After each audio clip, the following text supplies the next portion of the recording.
तो परमात्मा कहते हैं कि सुरपति दुखिया, भूपति दुखिया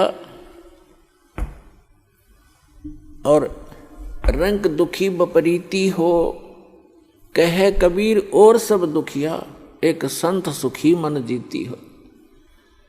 अब मन को जीतना कैसे है? जैसे दोजक भीष्ट सभीते देखे, राजपाट के रसिया, तीन लोक से तरपत नाही, ये मन भोगी खसिया। परमात्मा ने सुख संवेद में बताया है कि दोजक मीन नरक और बहिष्ट मीन स्वर्ग।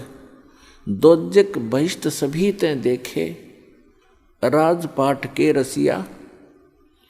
इस राज्य प्राप्ति के लिए आपने बहुत से पहले तप किए, जप किए, दान किए, यज्ञ किए,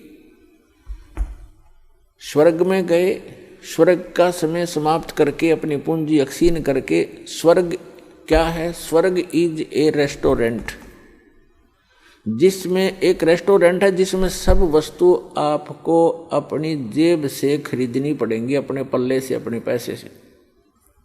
सुविधाएं वहाँ जो उसमें है वो आप पूरी प्राप्त कर सकते हो यदि आपके पास पैसा है, लेकिन आपकी जेब खाली हो रही है। और जिस दिन आपकी जेब हल्की हो जाएगी, अपने आप वहाँ से चल पड़ोगे या आपको रेस्टोरेंट से निकाल दिया जाएगा। तो इसी प्रकार स्वर्ग एक रेस्टोरेंट है जहाँ आप अपने पुण्यों का नाश करने के लिए जाते हो, कुछ दिनों की बकवाद वहाँ कराते हो, फिर नरक में भी जाते हो अपने किए हुए पाप कर्मों के आधार से। जब तक हमें ये सत साधना प्राप्त नहीं होती, सच्चे इस कबीर भगवान की और ये सतनाम की और सार नाम की, जब तक पूर्ण परमात्मा कबीर जी की सत साधना हमें नहीं मिलती, तब तक हम अपने दोनों कर्म भोगने पड़ते हैं, पुण्य भी और पाप भी। अभी तक आपने विधान सुना होगा कि जैसे कर्म करेगा वैसे फल देगा भगवान। बिल्कुल सही है। आपके जैसे कर्म पूर्व जन्म के हैं, उनसे आपकी एक जीवन बन गया, किस्मत बना दी। आपके जो संचित कर्मों में से कुछ पुण्य ले लिए, कुछ पाप ले लिए। उस एवरेज से जिसके पुण्य घने हैं और पाप कम हैं, तो उसके पुण्य उसी रेशों से अधिक जीवन में आपको प्राप्त हैं, और पुण्य भी उसी आधार से और पाप भी उन्हीं की रेशों से। तो आप जी को दोनों भोगने पड़ेंगे। यहाँ इस प्रारब्ध बोलते हैं इसको, प्रारब्ध यानी जीवन में लिखी हुई किस्मत के जो कर्म हैं, जो संस्कार हैं किस्मत के, उनको प्रारब्ध कर्म बोलते हैं। और प्रारब्ध कर्म को कोई नहीं चेंज कर सकता, ना विष्णु जी कर सकते, ना ब्रह्मा जी कर सकते, ना शिव जी कर सकते, ना ब्रह्म कर सकता, ना परब्रह्म कर सकता। परम अक्षर ब्रह्म कर सकता है। मासा घटे न तिल बधे, विधना लिखे जो लेख, और सच्चा सतगुरु मेट कर मिटाकर ऊपर मार दे मेघ, यानी फॉरएवर खत्म कर देता है। मासा घटे न तिल बधे, यानी 1 ग्राम भी आपके संस्कार इधर उधर नहीं हो सकते, और ना बढ़ सकते ना कम हो सकते। जो विधाता ने आपके भाग्य में, प्रारब्ध में, किस्मत में लिख दिए, प्रारब्ध माने किस्मत,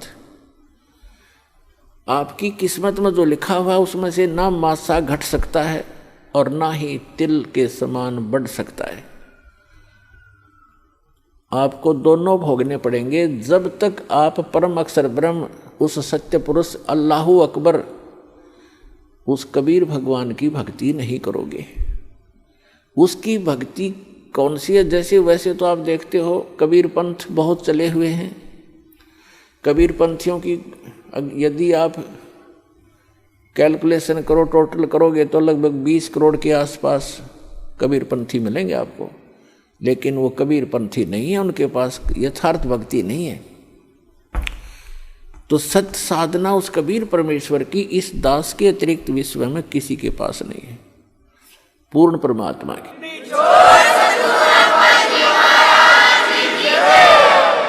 और उस सतलोक को प्राप्त करने की, जहां जाने के बाद साधक कभी दुखी नहीं होता। तो जो प्रसंग चल रहा है कि परमात्मा ने बताया है कि जब तक आप इस सत साधना को छोड़कर अन्य जो साधनाएं करते हो तो दोजक मीन नरक और बहिष्ठ मीन स्वर्ग।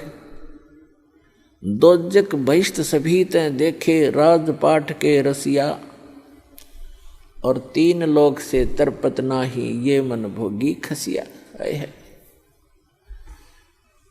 अपनात्मा परमात्मा के इन अनमोल वचनों को हृदय में जचा लो।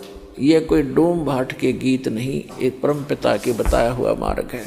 अब प्रसंग चल रहा है कि दोजक भिष्ट सभी ते देखे राजपाट के रसिया।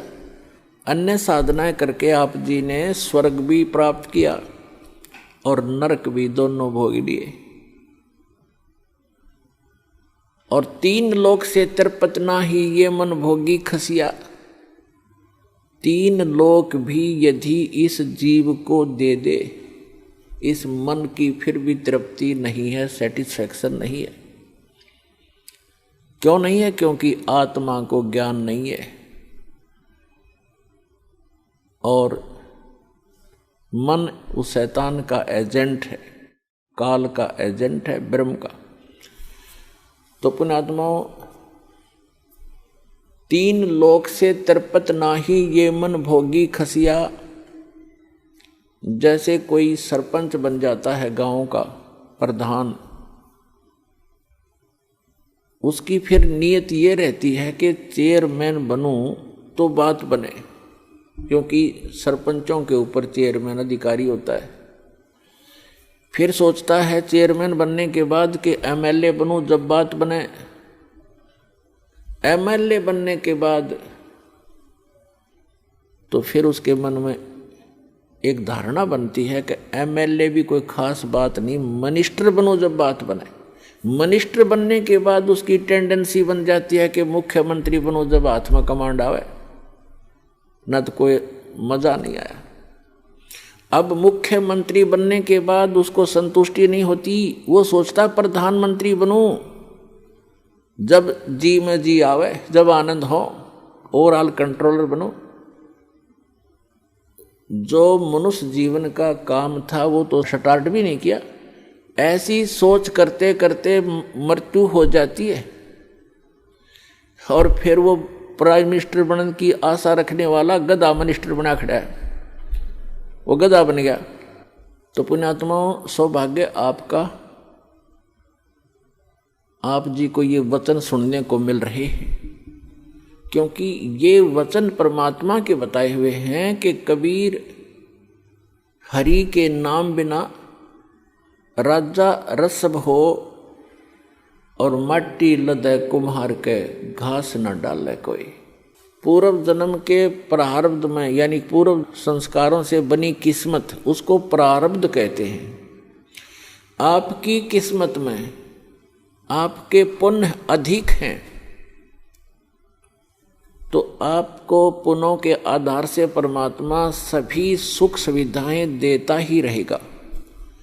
आप चाहे भक्ति करो या ना करो, आप चाहे डाके डालो, चोरी करो, झूठ बोलो सारा जीवन, यदि आपके पुण्य घने हैं, पूर्व जन्म की आपकी बैटरी चार्ज है, तो तब तक आपको कोई प्रॉब्लम नहीं आएगी। और जो पुण्यात्माएं होती हैं जिनको सर्व सुख हैं, वो फिर भी कुछ ना कुछ भक्ति अवश्य करते हैं, वो रह ही नहीं सकते भक्ति किए बिना। तो वो जैसी भी साधनाएं परंपरागत प्राप्त होती हैं या किसी से सुनने से या कोई गुरु मार्गदर्शक से प्राप्त करके वो करते हैं, और उनको सुख तो मिल रहा होता है उनके प्रारब्ध से, यानी पूर्व जन्म के संस्कार से बनी किस्मत से। और वो ये सोच रहे होते हैं कि जो गुरु जी ने ये क्रियाएं मुझे बता रखी हैं, मुझे इनसे लाभ हो रहा है। तो ये उसकी भूल होती है।